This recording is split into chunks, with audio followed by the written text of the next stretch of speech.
Hello and welcome to the March or Die show today. Very glad to have you joining me and very excited about the interview you are about to hear. I'm not going to waste a lot of time today getting into that, but I will say this before we get there. If you're not yet subscribed to the show, go ahead, do that right now. Go ahead and subscribe. Then go over to my webpage, jeremystolniker.com, jeremystolniker.com. You can find all the information about me, about our show, contact information. I'd love for you to check that out there. So please do that. That would be fantastic.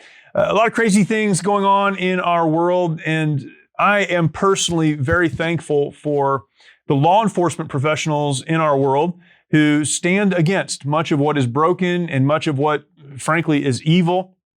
And I know as an observer and as a friend to many in law enforcement and as someone who works with law enforcement professionals through our programs at the Mighty Oaks Foundation, that doing that, standing up against evil and standing up against chaos and righting wrongs, it comes with a personal price, a personal cost.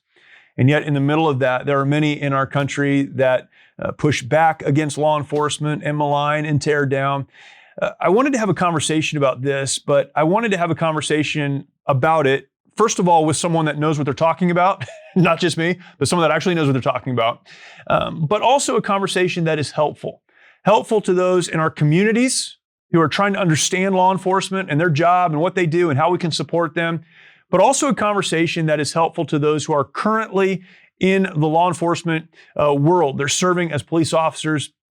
They're doing that work. They're carrying much of that, trying to understand even personally how to navigate. And I wanted to have those conversations. And so it is an honor for me today to be able to share a great interview with our sheriff here in Riverside County in Southern California, Sheriff Chad Bianco. Grateful that he would take the time to sit down and talk to me. Chad Bianco was elected Sheriff, Coroner, and Public Administrator of Riverside County in the November 6, 2018 general election, and in June 2022 was reelected to his second term. Extremely difficult period of time. He served his first term in with incredible support, reelected, did just an amazing job. He's a truth teller. He's someone that has stood up against so much of what is wrong in our state, in our society, in our culture. He leads well, and I'm very, very grateful to be able to share this conversation with you, with my guest, Sheriff Chad Bianco.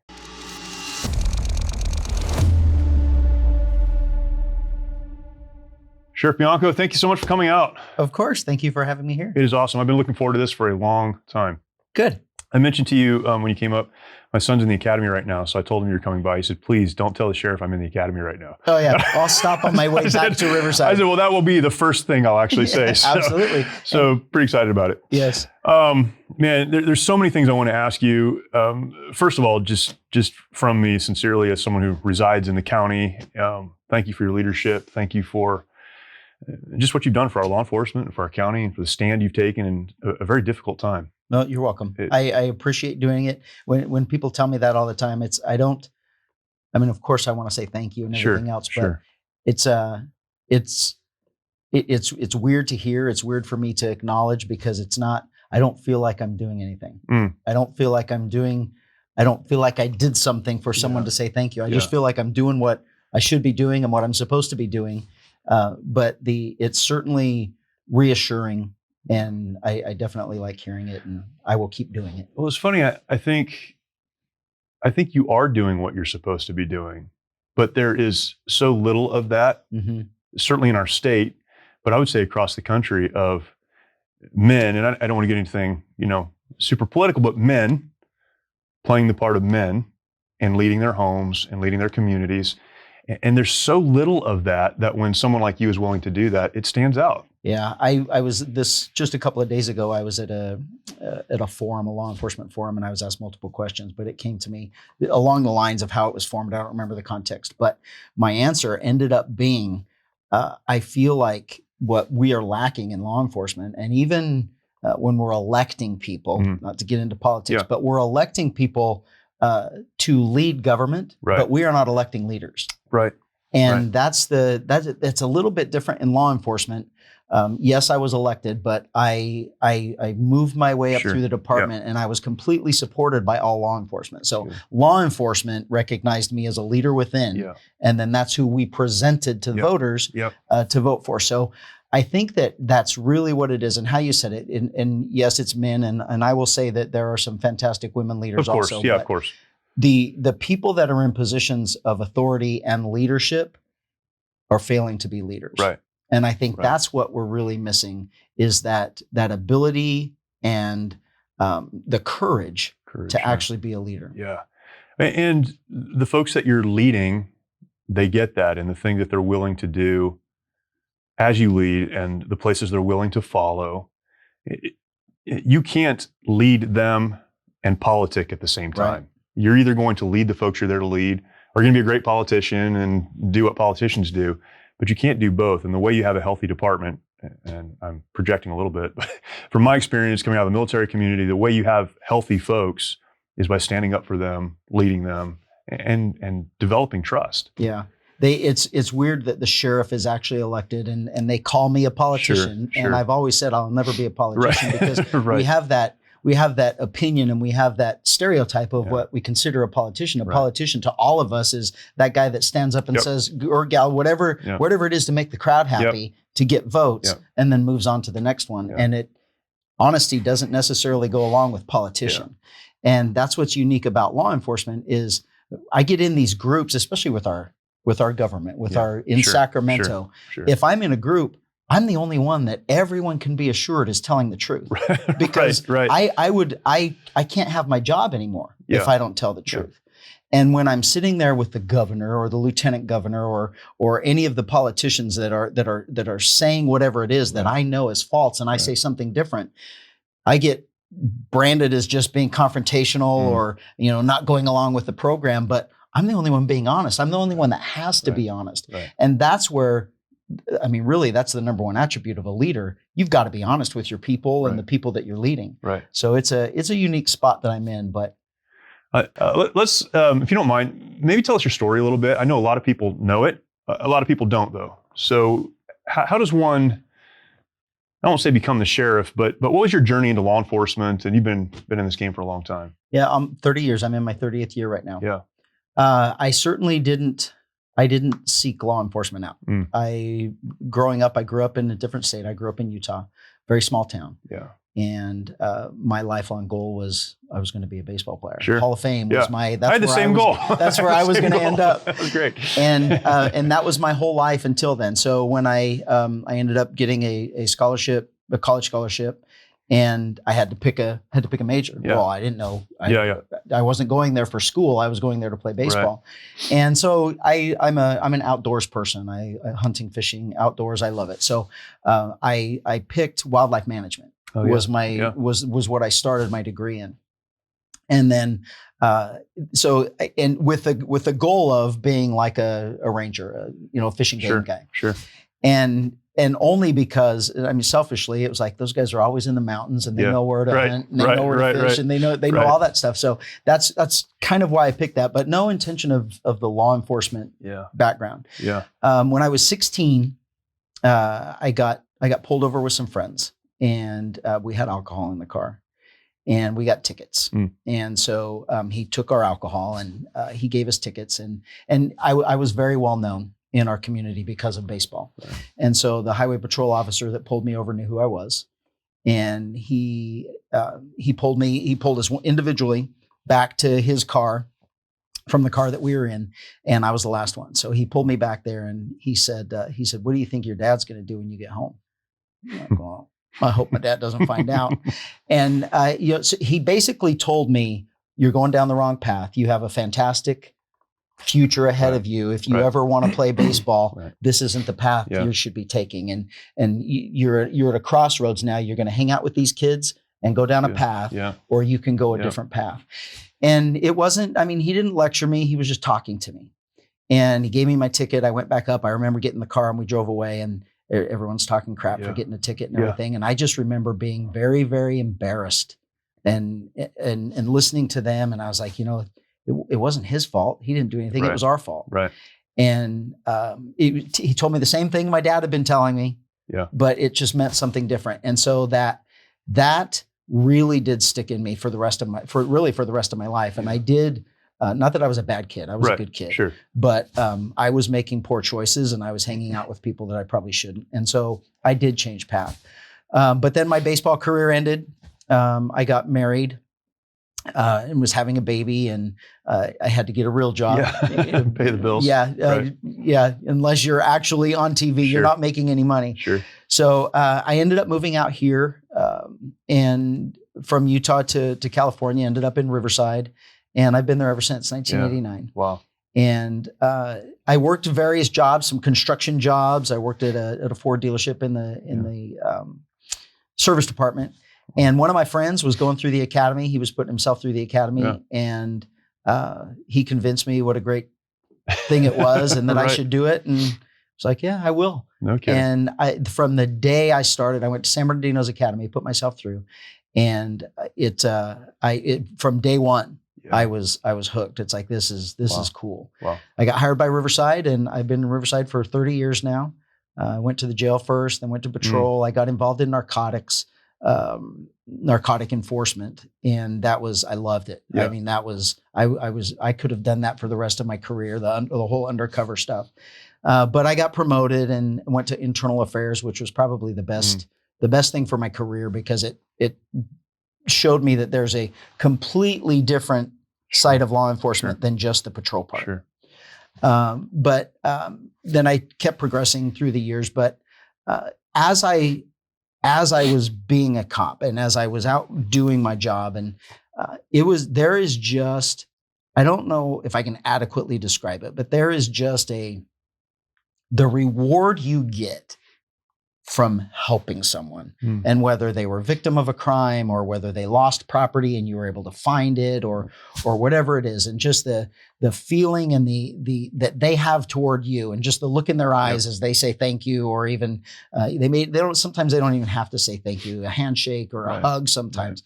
It is so rewarding that it just makes you keep coming back and back. And so we always talk about the bad parts. We always talk about the fights, which there are. People don't respect law enforcement and they fight and they resist, and we have to do those types of things. And I've been punched, I've been kicked, I've been spit at, I've been shot at, I've been, all of those different things. And it's you go to that one call where you help someone and they say thank you, and you forget about all the bad stuff. Yeah. And I think it's just something, I tell this to people all the time. I don't think I picked law enforcement. I think law enforcement picked me. And I think I just have my personality, my desire to help people. I was raised to, my dad in my eyes, is the greatest guy in the world. And he's probably the most, has the most integrity of any man I've ever met. And so that's how I was raised. I was raised to be honest, trustworthy, do the right thing all the time. And I think that's what fits here. That's good. And I can't imagine doing anything different. Yeah. And it's not even about the money anymore. I mean, if it was for the money, I'd be in construction. I mean, I have friends that went other routes that they have the money, and I'm content. I don't need the money. I make a good living. Law enforcement makes a good living, and we can take care of our families. But it isn't about being rich. I think my heart is rich for sure. That's good. And I think that's what keeps me here. That's what, I could have retired several years ago, and I have no intention. I love what I'm doing. I love being able to help people. I love being able to direct our department to something better and to make, we're in a bad time. Yeah. And so I want to be a part of turning that around, of making people see that what you're told isn't what necessarily reality is. And I think that me being in this spot and being able to direct our department in the direction we're going, I was brought here, and my whole life my whole life has been faith. It wasn't necessarily Christian when I was growing up. I grew up in a Catholic Mormon town and family. And I didn't really, of course I always knew about the Bible and the Old and New Testament and all of those things. But when I came to Riverside, I went to Harvest Church. Oh yeah. Yeah. And listening to Greg. Yeah. And, that's where I realized this is what it is. That's it's not about, it's not, because I always knew that there was something was missing. I went to catechism with friends and I went to primary with friends. It's quite a mix. Oh, yes, it is.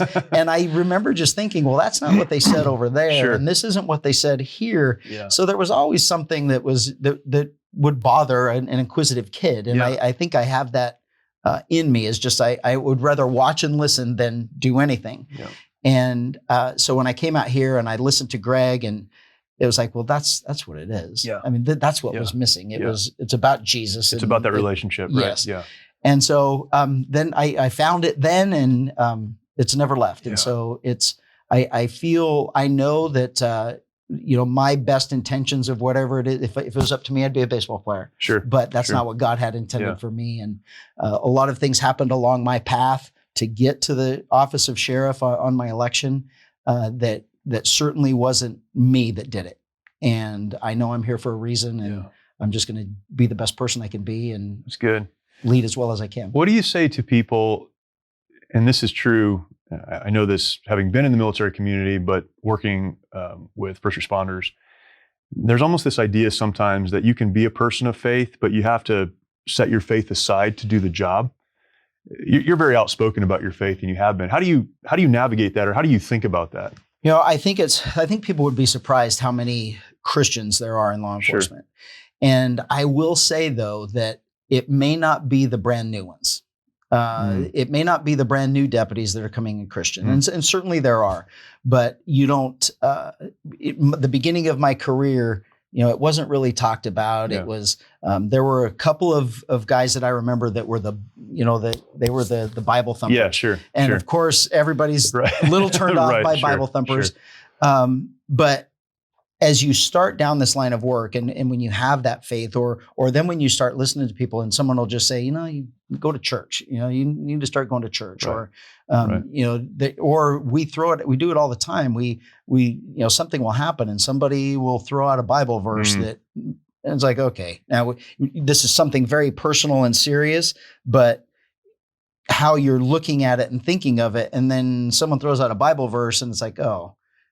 It's not what my brain is telling me, and it's easier. It makes it easier to comprehend, and the good versus evil. Sure. Yeah. And of course, with law enforcement, death is there can't be a God because people wouldn't die, and kids wouldn't be murdered or hurt and everything else. But you have to have that faith base to realize that it isn't God doing it. Right. It's the evil that's doing it. Right. Yeah. Yeah. And so when you have that, and eventually. A long time ago. So when I started, the people that were older, I don't think they were as involved church-wise. And I think that the whole, maybe with church and with counseling, I think that's played a huge part in making us better. Yeah. Because, in the 40s, 50s, 60s, 70s, 80s, maybe even the 90s, people coped with drugs and alcohol. Sure. Yep. And the divorces and the alcoholism, and you retired as an alcoholic, and some drinking on the job and everything else. Right. But that was the mechanism of coping. And I think with, as I was growing up, there was, through the department, there were older people than me, or even my peers, sometimes even younger. You throw out that, the correlation to the Bible or the good versus evil. And if you're involved in church, and if you're involved in the Word, then you have that background, or you have that to fall back on, and to figure things out. Yeah. And so it certainly helps you through my job of seeing ugliness and evil and hurt and pain all the time. Yeah. It's almost, it should be a requirement to be involved with the Word, because it's you have to know that there's something bigger and better, and we're just dealing with the evil that we have here, and we're trying to manage it and make it better for other people. That's good. So it's I don't think it's something that a lot of people are quiet, because it's been forced on us. We don't talk about religion. Can't talk about it. It's personal. Can't talk about politics or religion. Right. Well, we're in this position that we are today because we don't talk about politics and religion. That's right. And I think that it might not come natural to me. It's not on my head to, preach to somebody or convert someone, but it's certainly something that I say a lot, even on calls. Even with going to a death call, it's like, we try and get a pastor there, or we ask them if they're involved in church. And I tell them, you need to get involved, and there will be some answers if you look to the Lord for something rather than social media or friends or family, you'll find comfort and answers. So there's a lot more Christians that believe and that have to believe because of what we're doing. That's good. And it makes it easier. I don't know. I had a conversation. I volunteer as a chaplain for our fire department here in Murrieta, in the city of Murrieta. And we had an incident a couple weeks ago and talking to a lot of folks, and myself and one of the other chaplains were just having a conversation. And how do you deal with what happens in the first responder community? How do you deal with that if you don't have some concept of faith? How do you put that in a right context? And yes, there are a lot of questions we can't answer. Why did God allow questions? Yeah. But sin is present in the world, and there's no hope without a belief in God. And that's not to be preachy. I don't know how one can not resort to bad behavior, to drugs, to alcohol, and to these other coping mechanisms if they don't have a foundation of faith. Yeah, I completely agree. And it's what we see all the time especially with people being hurt. And I have a weakness for kids and for women. I just feel like, I guess as a man, I'm supposed to protect women, and as an adult, I'm supposed to protect kids. Yeah. And you're supposed to, as you protect those that can't protect themselves.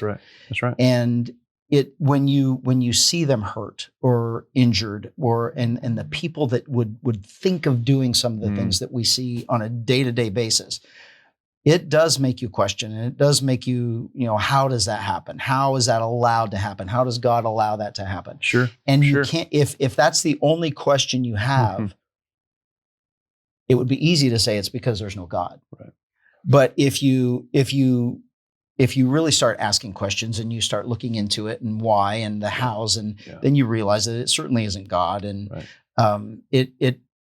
you're able to, I don't want to say, we get jaded sometimes, and we get a little callous to the things that go on, because you can't, from a law enforcement world, we go out and we answer a call for service, and then we go from that call to the next one. Yeah. And you can't cry in between calls, and you can't cry at the call you're on, and you can't be that empathetic, sorrowful person with people all the time. Sometimes you can. I remember, in particular as a young deputy, an older lady, they'd been married for over 50 years, and her husband died, and she was just broken. And I sat there I was there at least an hour and a half waiting on the corner and everything else.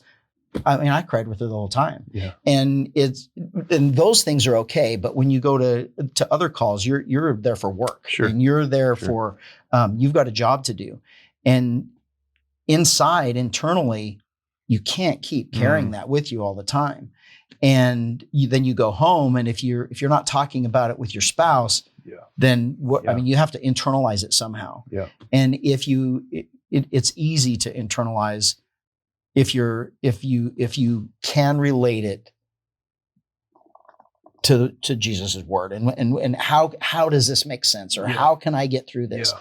And so it makes it good, and it's a combination. So how do you do it? You have to be a little jaded and callous. Sure, of course. My wife will tell you I have no emotion, but she's joking when she says it, because it's certainly not true. It is a tough job. Yeah. And this job isn't cut out for everyone. Everyone's not cut out for this job. We get a lot of young kids that come in that think they want to do it, and they spend 2, 3, 4, 5 years here. And that turmoil is just too much. It's too much emotionally, and they end up pursuing a different career. Yeah. And that's okay. Sure. Of course. Yes. Recognizing that. Yeah. Yeah. It's interesting. I'll tell you a story. You didn't ask, but I'll tell you a story. That's okay. We had, the war in Iraq started, and everything was brand new. We were the first Marine unit into Iraq, so everything's brand new. And we're trying to figure all this out. First KIA of the war, Lieutenant Shane Childers, was killed. And he's a friend of ours. We were in the blocking position together. So all this is happening, and then we're getting ready for the next mission, the follow-on mission. And our battalion commander, he just retired as a 2-star general, battalion commander at the time, Lieutenant Colonel, called us up to his vehicle. This is the next mission. This is the next tasker. This is what we have to do next. So we had just done this thing for 3 days, no sleep, follow-on mission. We've got to get the guys ready and go. And I wrote about this a little bit, and I've talked about this. There were probably 10 of us there, the officers in the battalion. And I think what we were waiting for, I know what I was waiting for, was for him to say, hey, Shane was killed, and to grieve through that and to mourn through that. And I've talked to him about this too, but you could see on his face where he realized that's what everyone was waiting for. And he stopped and he said, I realized that Shane was killed, and it's terrible. We all loved him. We served together, and we will mourn. But now is not the time to mourn. We have a job to do, and we have to go on to the next mission. And if we don't, there are a lot of other people that will be impacted, and potentially a lot of people that will be killed if we don't. So we need to hold on to this. There will be a time to mourn, but right now we have a job to do. And when I hear you talking about that in law enforcement, you have to know when to mourn and when to do the hard thing and stand up and do the job, because people are depending on you. Yeah. A lot of people. Yeah. But it's doing that can be extremely challenging. For sure. And it can be heartbreaking. It is. There's a lot of parts of this job that is heartbreaking.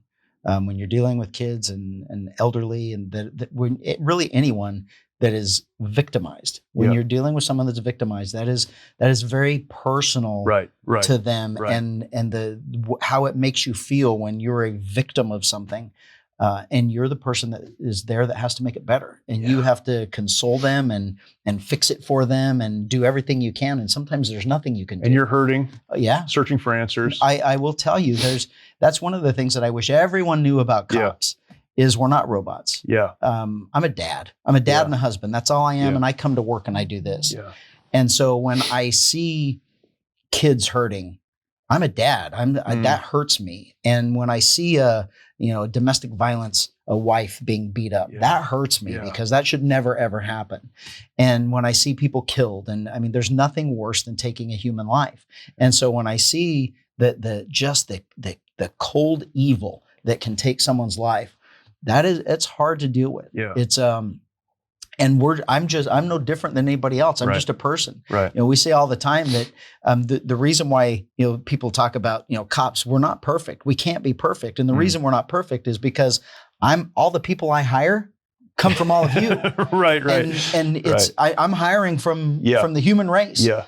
And so we don't hire perfect people. Yeah. And we try and do our best to weed out the ones that shouldn't be there or that we think would do a great job here. But sometimes we were wrong, and sometimes you won't know until someone is in that situation. You don't. What's actually deep down inside of them. You don't. Yeah. And so the reality, though, is we are a bunch of men and women that are coming together and putting on this uniform with the same emotions and loves and hates and fears as everyone else. But once you put this on, all of that has to leave. Right. And so we get branded as being callous, and we get branded as being cold and mean, when really we're just doing our job and trying to separate the emotion out of the work. Yeah.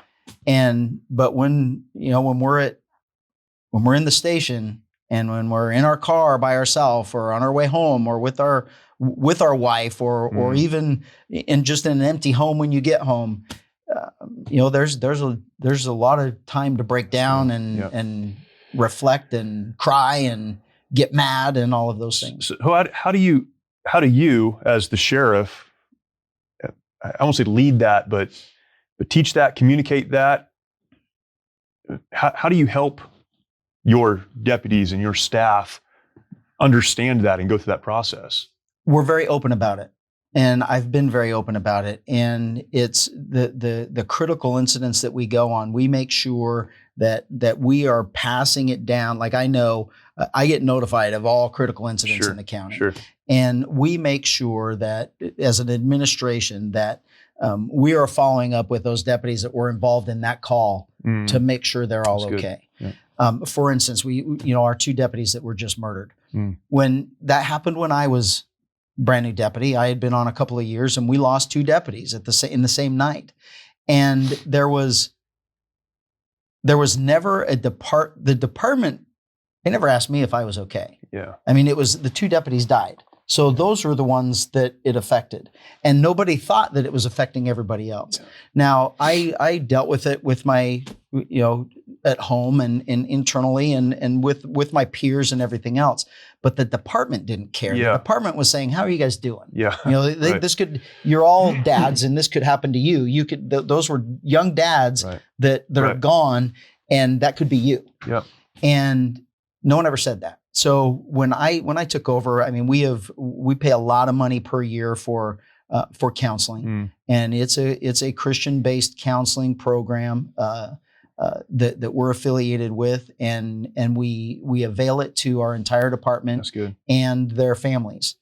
So when something happens, we encourage them to reach out. If you need somebody to talk to, this is who you talk to, and we want them to know that it's okay to talk about it. You can talk about it amongst each other. You can talk about it with your supervisor. Yep. You can talk about it with whoever you want, but you have to talk about it. Yeah. There's something psychologically better of saying something out loud. That's right. It means something different than inside your head. Your head, it's 100%. Just going too fast. Yep.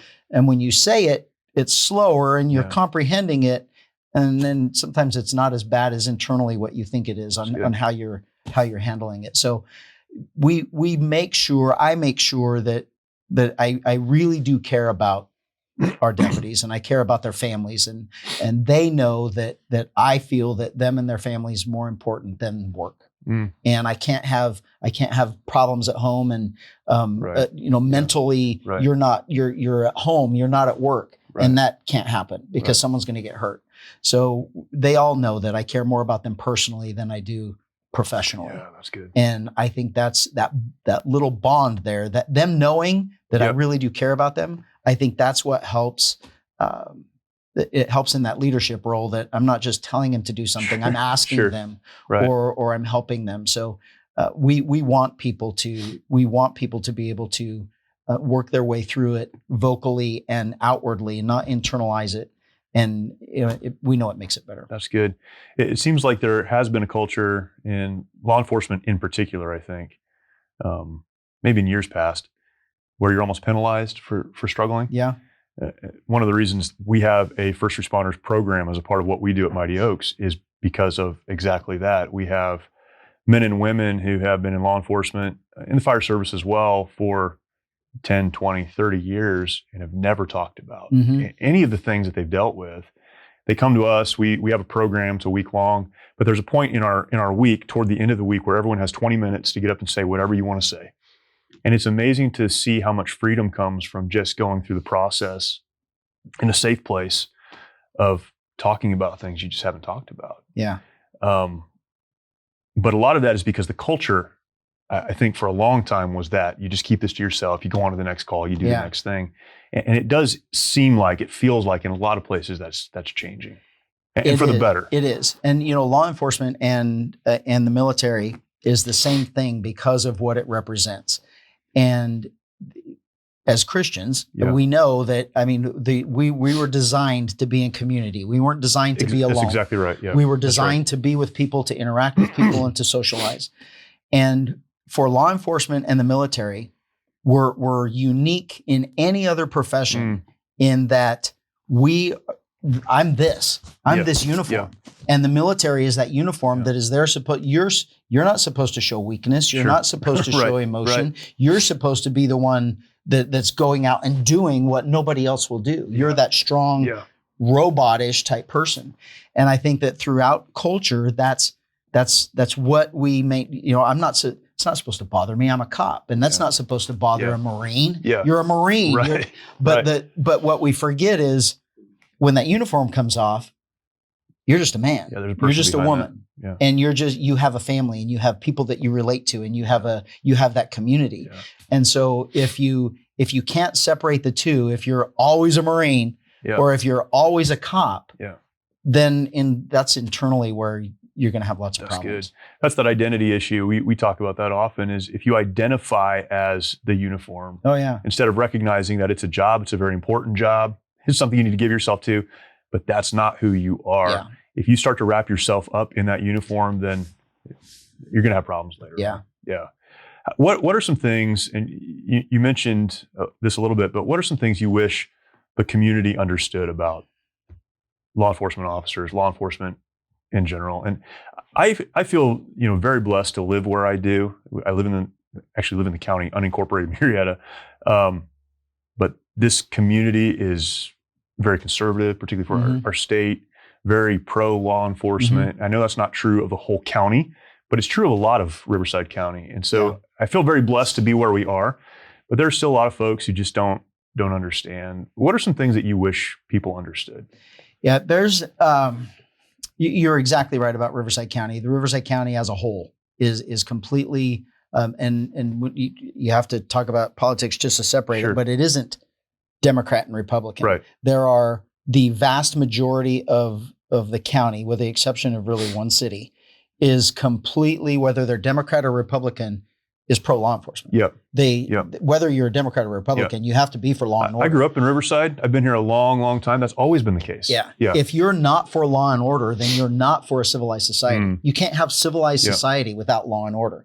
So Democrats want to be safe. Right. It's the it's the far left right now. It's that far socialist, anti-American left, the anti-freedom left that really hates law enforcement.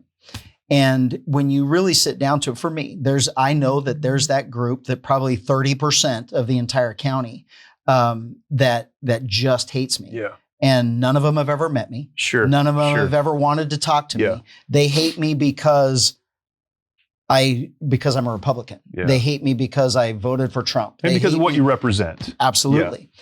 They hate what you represent. And then during the pandemic, they hated me because the governor spoke and I didn't do what I was told. Right. And so I can't necessarily, I don't necessarily let that bother me. But what I want people to know is what you're hearing, the negativity toward law enforcement is a lie. It is a absolute misrepresentation of what law enforcement is. And particularly, I can tell you, California, and I'm not saying this because I'm biased. Everyone in the country knows this. California is by far the most trained law enforcement people in the country. Yeah. And the reason being is because everything that's happening in the rest of the country with issues and instances it was happening to us too, but there's so many lawyers in California. We learned our lesson in the 80s, the 90s, and the early 2000s. And you learn from doing things wrong and you fix it. And so we have trained ourselves out of what happens in the rest of the country. And so, sometimes when it happens, it's like, oh, that's horrible. That shouldn't have happened. But we would never do that here. That's not how we train. That's not how we work. Right. And I want people, I wish the people that don't like law enforcement, you either had a negative reaction with law enforcement or interaction with law enforcement. You got a ticket when you said you weren't speeding. And then I tell people all the time, there's not a driver in California that drives the speed limit or that stops at stop signs. Right. There's not one driver in California. Right. And so if you've been pulled over for speeding or for running a stop sign, you're guilty. You were doing it. We don't just randomly pull people over. Or if you weren't doing it this time, you got away with it a lot of other times. Absolutely. And so there are times when we come up, we're all business. We don't know who we're coming up to. Sure. You look at my deputy in the end of January, Isaiah Cordero was killed stopping a vehicle for expired registration. Right. So what if that was you? Right. And I'm walking up to your car and all you have is expired registration, but I don't know if you're going to kill me. Yeah. And so that initial reaction is put your hands on the steering wheel. Do you know I pulled you over? Right. And we're looking for something that we don't want you moving. We don't want you doing any of that stuff. And when you do, we get excited because we know what could happen. Sure. But I wish people would just realize we're people. We are law enforcement is the most honest profession in the world. United States law enforcement. Sure. American law enforcement is the most honest law enforcement in the world because it's the only job that you can get fired from for lying. And every single person that lies in our department, when we catch them lying, or if they write in a report something that didn't happen, they say they did something when they didn't, we fire them immediately. They are fired immediately.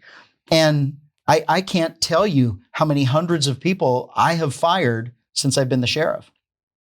And people think that's just what happens. Oh, we're all, we're a gang and we're all this. That is so not true. We are ethical, honest people in this profession. We do our absolute best. Do people screw up? Yes. And they get punished for it. Yeah.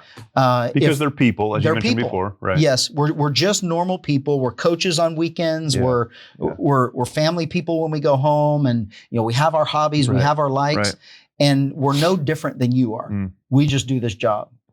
And the whole honesty and the integrity thing, I think that if people would realize that we all get fired when we're not that, then all of these other issues would kind of go away. This whole, the institutional racism and all that, that's all BS. Yeah. I mean, that doesn't, that's not true. Right. It's just something to divide and fight and everything else. But for us, it's integrity is the cornerstone of our profession. Yeah. And we have to weed out the ones that don't have it. And I wish people would just realize that, so we could get back to the time when law enforcement was respected. And by saying that, I know that we did it to ourselves.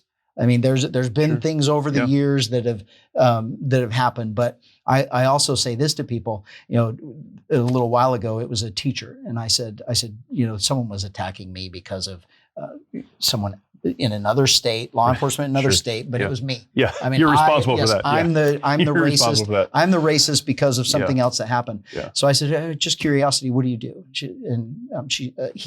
He said, I'm a teacher. And I said, oh, wow. So how long have you been molesting kids? Right. And he gets all offended. You represent every teacher ever. Yes. Yeah. And I said, well, wait a minute, because a couple of weeks ago, we arrested a teacher for molesting kids. So obviously you're a child molester.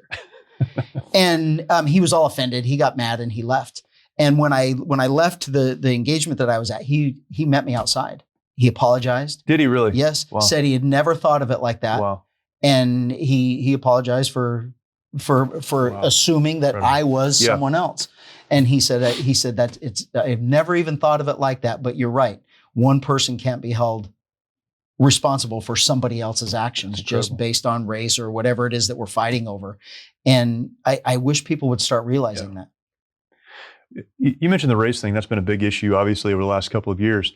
It's always funny to me. I just kind of laugh inside when people outside of the state particularly talk about law enforcement in California being racist. I don't know what the numbers are, but I would imagine most police officers in California are not white police officers. I mean, I may be wrong about that, but we have probably the most integrated police departments up and down the state of anywhere in the country, I would imagine. And I'm guessing, but certainly in Riverside County. California for sure. And all you have to do is go through you watch at the academies that we've been having. Sure. You can go back online and look at them as I pin the badges on them. 90% Hispanic. Yeah. And then you have, some whites in there and some blacks in there and some Asians. Yeah, it's very integrated, of course. But absolutely. Yeah. But we represent the population. That's right. And the population changes over time. So 30 years ago, Hispanics weren't the predominant nationality here in Southern California. And so people will say, oh, well, your administration's all white. Well, mine isn't. Mine is very diverse, but I can see how administrations would be, because those are the people that have been here for 30 years. It's as the demographics have changed. Yeah. But in 30 years, the entire administration is going to be Hispanic. That's right. Yeah. Because that's all we hire. Right. And people don't see that. Yeah. They don't see, we have, for demographics in our department, we have far more, speaking of black males and females, we have a lot of black females in the department. Very few black males. The percentage is very low, like 3% compared to population wise what we are. And I think there's a lot of the talk about crime and we're racist because we only arrest black people and everything else. But why are black males underrepresented? Because we certainly try and hire from those communities and from that demographic. We certainly don't turn them away. We're not, this whole racism thing is just not true. We hire everybody that wants to work, that's qualified, but we can't get young Black males that want to come into law enforcement. Yeah. So they are underrepresented, but Black females in our department, there are a lot. Yeah. Yeah. It's interesting. I think it's anger in spite of facts. Yeah. I just want to be mad, and I need somebody to be mad at, and I need a reason to be mad. Yeah. So I'm going to start making things up. You must hate everybody. What can the community do? You as the sheriff of the county, is Riverside, it's the second largest county in California? Fourth largest in California. Yeah. One of the largest in America. Yes. So it's a huge county. What can folks who live here do to support law enforcement? What is helpful to you accomplishing the mission of safety, security, stability? Right now, about a year and a half ago, I was asked a question at someplace I was speaking of what's the hardest thing for me, my job, and what do I do, and what's the hardest thing we're dealing with, or the biggest thing. And I really had to think about it. And everything that was happening, obviously fentanyl is huge. And we have a major increase in violent crime, major increase in property crimes. All crime across the board is substantially increasing. Violent crimes are way increasing. Is that California 40%. Or is that? It's across the country. California is extremely high though. And it's across the board. Nobody's immune to it. It's a sign of the time. So as I was thinking, those things, that's what we do every day. Yeah. My job is to come out and fight those things. If I have a gang problem going on somewhere, we just attack it with more resources. Sure. And then, something else, property crimes. Well, let's flood the area for a couple of weeks and see if we can catch them. So we manage our job very well. My biggest issue with managing my job is the laws that are being passed. And the laws that won't be passed. Yep. So it's our politicians right now, especially in California, but I know just from watching the news, it's spreading. It's going across the country. The decriminalization push is seriously hurting us. Yeah. And they don't care. Our Sacramento politicians don't necessarily care what I say because I'm one person. So I can be vocal and I can be a thorn in their side. I'm certainly not everyone's favorite up there. But that's hard for me to believe. Yeah. Yes. Me either. But what we really need people to do, because I know, and I say this all the time, I don't know what the percentage is, but we'll say 5%. It may be 8%, whatever, of the population is bad. And those are the criminals. Sure. 90 to 95% of the population are good, wholesome, honest people. Trying to live their lives, raise their families. Yep. Absolutely. And all of those people need to start standing up for law enforcement, standing up to the politicians and say, we are done with this. And we are not going to elect you again if you don't start fixing this, because it is, demand the media, tell the media you're not going to watch their news stations anymore if you don't start telling the truth and telling us what's really happening in Sacramento, because people aren't being told. When I say some of the things that are happening in Sacramento, people look at me and I can see the eyebrows come up. It's like, that can't be true. Yeah. Because some of it defies common sense. And what we really need is for people to start voting. We say the majority, elects, say the governor. The governor was attempted recall, and it passed here. I mean, he was recalled if it would have been Riverside County, but that doesn't happen very often. People are getting fed up. The problem is we're being controlled by 30 to 40% of the population because that other 60, 70% don't vote. Right. But yet 90% of us are good. Yeah. So there is the silent majority has been silent for too long. Yeah, that's good. And you need to stand up and you need to say what you think. You need to start voting, because your vote doesn't count if you don't vote. That's right. And so if those people know that, something's coming, they want a change of direction, and people are they're tired of it, because a lot of these politicians, they've never had real jobs. They've been working for the government, politicians for their whole careers. The government's been paying their salary for their whole career. And they don't want to lose that. So they're going to have to start representing their community instead of a special interest. Yeah. And I think that's what's happening now is the special interests are very loud and they're influencing the way people are legislating in California, in Sacramento. And our public needs to just start being loud and spreading to your friends and family that are in other counties. Yeah. Because you going out and getting mad at your neighbor and telling your neighbor to do it, that's all great for Riverside County, but we're already there. Right. We need to spread this other places. That's LA County, San Bernardino County, Sacramento. We're on the Inland Empire is a little island, and I include San Bernardino in that. San Bernardino's demographics are very similar to ours. Their law enforcement is very similar to ours in size and police departments and the way San Bernardino contracts like we do. We're very, very, very similar, and we share a major, massive border that we interact back and forth all the time. And the demographics are basically the same. We vote the same. We're within just a couple of percentage points. I'm out of my depth here, so tell me if I'm wrong, but I think recently the sheriff of San Bernardino County has stood up against a lot of these same things that you just outlined. Yes. And pretty clearly. Yes. He's now the sheriff before him was extremely good sheriff. One of my mentors, as a sheriff mentor, I idolized him as I was coming up because I thought they were better than we were. And then when I became peers with him, he really helped me through issues. But he retired, he left, and the new sheriff that took over, Shannon Dicus.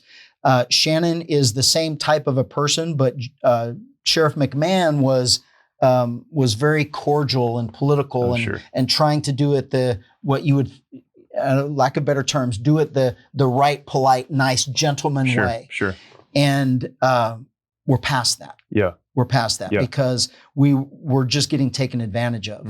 And so Shannon came on, and Shannon and he and I talk all the time. We share pretty much the same values and God, family, and then work. Yeah. And but we believe we're here because we caused this. We did this a little bit to ourselves because we tried to do everything professionally and we got walked on. Yeah. And so now, because the media won't tell the truth, we have to be the ones that are telling everybody what's happening. That's good. And I'm very glad that he's as vocal as he is, because it especially here in Southern California, you have San Bernardino, me, and Orange County Sheriff Barnes.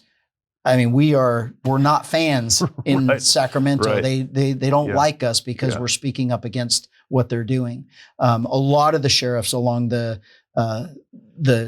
Nevada border going up, you get away from the coast, everybody thinks the same way. And it's the Sacramento and the Los Angeles and those surrounding areas that are population bound, that are really driving the state. I and it wasn't that long ago, a few years ago, I've always politically been very conservative, but just kind of wanted to be left alone. Like, I'm just not going to get involved in it because I just want to be left alone. It's going to be fine. But clearly we've come past that, and a lot of things are happening with children and in schools and so many other things. It's not about politics, that other thing over there. This all impacts every single one of us where we live, and we need to get involved in that. Oh, for sure. Yeah. Especially you mentioned with kids, as a family, you just want to be left alone, and you want to be able to raise your kids. Raise my kids. And that is now being exploited. Right. With the whole schools, now they're not even going to tell you what's happening with your kids, and they're going to segregate their kids from you and convince your kids that you're bad and you need to go along with us. And we'll let you get a sex change, and we'll let you take these pills, and we'll let you take drugs, and we'll talk to you about it responsibly, and just don't tell your parents. And teachers are doing that. And that is because all of the good people just want to be left alone. I don't want to get involved. That's right. I don't want to fight. I don't want to argue. I don't want to yell in your face. And we've been taken advantage of by the people that do. Yeah, that's right. That's good. Man, so many other things. I'll make this the last question, I promise. That's okay. Here's the last question. You've been doing this for a long time. What are some of the keys, if you had a few things, I won't put a number on it, but a few things that you would say personally, this is what has helped me be a resilient law enforcement officer? And we talk about spiritual resiliency all the time. And I have a very specific idea of what spiritual means. To me, that is our relationship with God through Christ. But I think most of us could acknowledge there's something in us that we can't touch or feel, but it makes us who we are. And that part of us, the authentic part of us, needs to be resilient to all of the stuff that we deal with in life. What are some of maybe the touchstones in your life or the key things in your life that you would say to, let's say, a young deputy? You need to build these pieces in so you can be resilient throughout a long law enforcement career.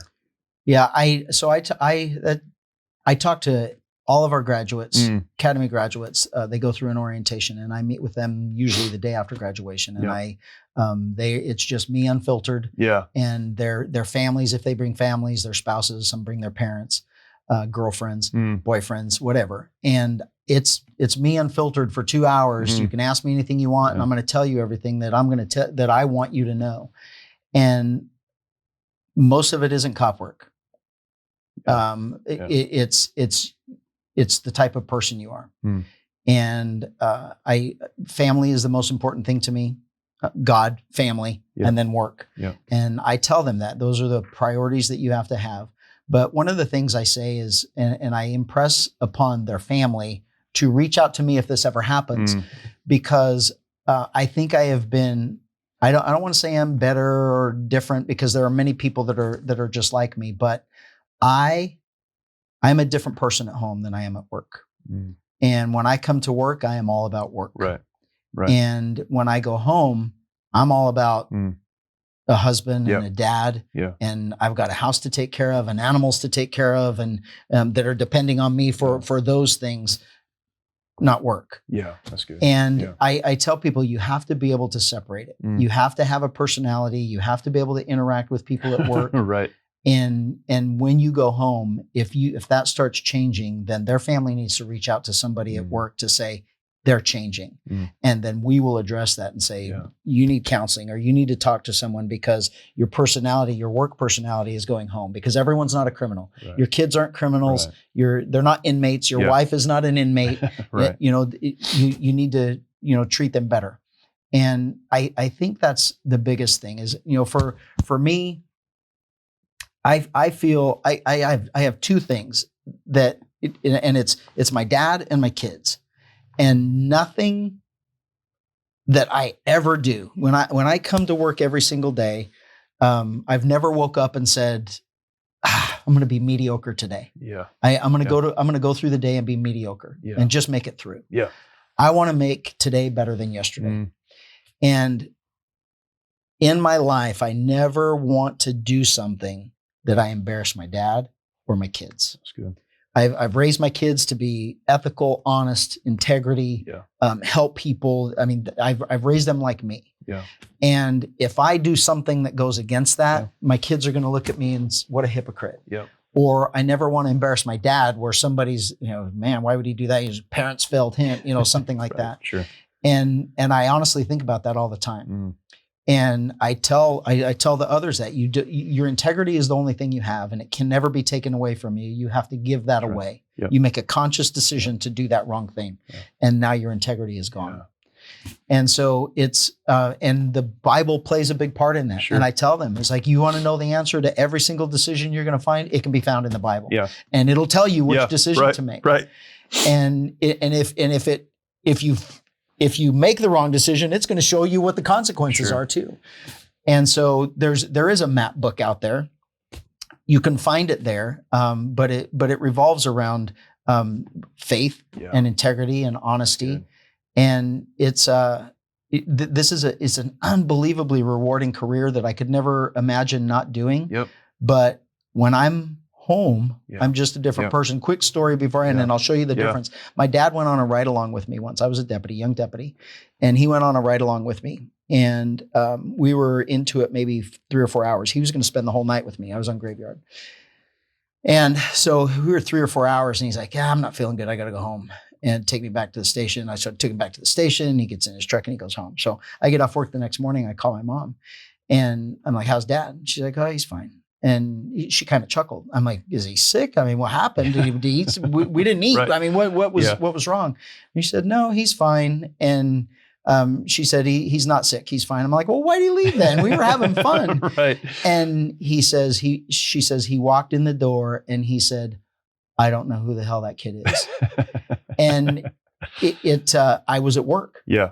Yeah. And so we had been in a foot pursuit. We had been in a vehicle pursuit. We had arrested someone. I found a gun on someone, and it was in like 3 or 4 hour period. Yeah. And that was just too much for him. Wow. Yeah. But I never talk about it at home. I never, and so it was my own family had no idea what I was like at work and what the things that we were going through. And I tell people that. I said, I want you to talk about it. I want you to tell your wife and your kids what goes on. And my young daughter, she was fascinated with, when I was in drugs and doing drugs, the drug enforcement, it was during the meth craze. So I was in meth labs all the time. And she was fascinated with meth labs. She wanted to know about meth labs. Right. And it was Breaking Bad every day. I know it. And so my 3 boys, I've got 3 boys, they wanted no part of law enforcement. And I don't know why. I never pushed it on them. But my daughter, from the time she was a little girl, she wanted to be a cop. Wow. That's all she wanted to be as a cop. Yeah. She's a deputy now. Oh, no kidding. Yeah. And she does a fantastic job. But but I can look at my boys. I have one boy that's in the Army. He's a captain in the Army, and I could see him going into law enforcement, but he just never wanted to. The other 2, they don't have the personality for it. My daughter does. So I knew that would work. Right. And so it's not for everybody. The job really does pick you. You don't pick the job. Yeah. And you just have to be a real person. You have to be. You've got to be somebody outside of this. I mean, this isn't me. Yeah. I mean, I'd rather have a t-shirt, a cowboy hat, and boots on, and out with my dogs or my horses or something. But when I come to work, it's all about this. That's good. And having faith, knowing that there's something bigger than me and bigger than what we're all in. Yep. I think that makes it. I don't want to say easy. Sure. But it certainly makes it easier. Yeah, that's right. That's good. Man, that's fantastic. Thank you so much for that. You're welcome. I have about 40 other questions. Maybe some other time I'll get to those. Yeah, that's okay. But, the good thing is we're close. We're close. We can do it again. I really do, sincerely though, I thank you for your leadership. And it's different when you become a parent of someone going to law enforcement. And I remember when I was getting ready to go to Iraq, my mom was like, son, I just need to know, do you believe in the cause? And she went through this whole thing. She's a mom, right? She's concerned. And I gave her that, I'm a Marine officer, it doesn't matter. I'm there to do the job, right? And just kind of blew my mom off. It's funny when people start shooting at you, how you start to think about what your mom said, right? Like, I wonder if I think she was right. She was right. But as a parent now, my son he's a month away from graduating, and just the world as it is, Chief Conrad here in Murrieta and yourself, and knowing the law enforcement environment here, it's a tough job. I'm very proud of him. I'm proud he's going into it. But knowing he has men like you to look up to means the world to me as a parent. And so sincerely, thank you for your leadership. Thank you for what you're doing and what you continue to do. You're welcome. You bring up a good point there with Chief Conrad. I meet with all the sheriffs in the state, and we all have fairly good relationships with all of our chiefs of police. But police. But there are, in other counties, there's always one or several chiefs of police that just don't get along with the rest of them. Sure. And I'm very blessed here in Riverside County, because not only to be the sheriff, but interacting with the chiefs of police. We have a fantastic group of all of our city chiefs are fantastic, like-minded individuals that we are all on the same page doing what we should be doing for our communities. They're in a unique position that they're not elected, so they can't be as vocal as I am.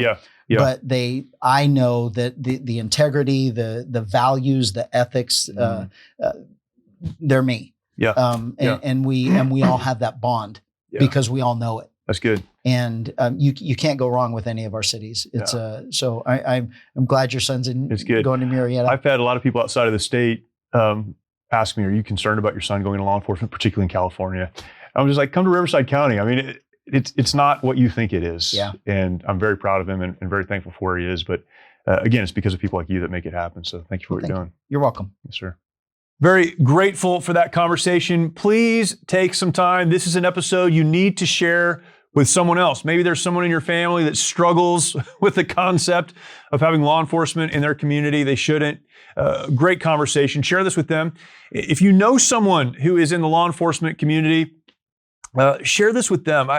My goal coming into this, and what Sheriff Bianco and I had talked about even before we started, was having a conversation that was not just informative, but that was helpful to those who are currently serving and working and trying to navigate so much of this. So please share this with folks that you know, and I trust that will be a help to them. Really appreciate you listening. When you get done listening to this, take some time, jump over to Life Audio, lifeaudio.com. You can find other incredible podcasts, great content there as well, and you will be helped by that. So thank you for doing it. And I will remind you as we conclude today, when the bullets of life start coming your direction, and it happens from time to time when things around you seem to be blowing up, you don't know what else to do or where else to turn, you have to make a decision. Will you stay where you are and die, or will you do the better thing and put one foot in front of the other and continue moving forward? Thankfully, the choice is always yours. Thank you. Talk to you next time.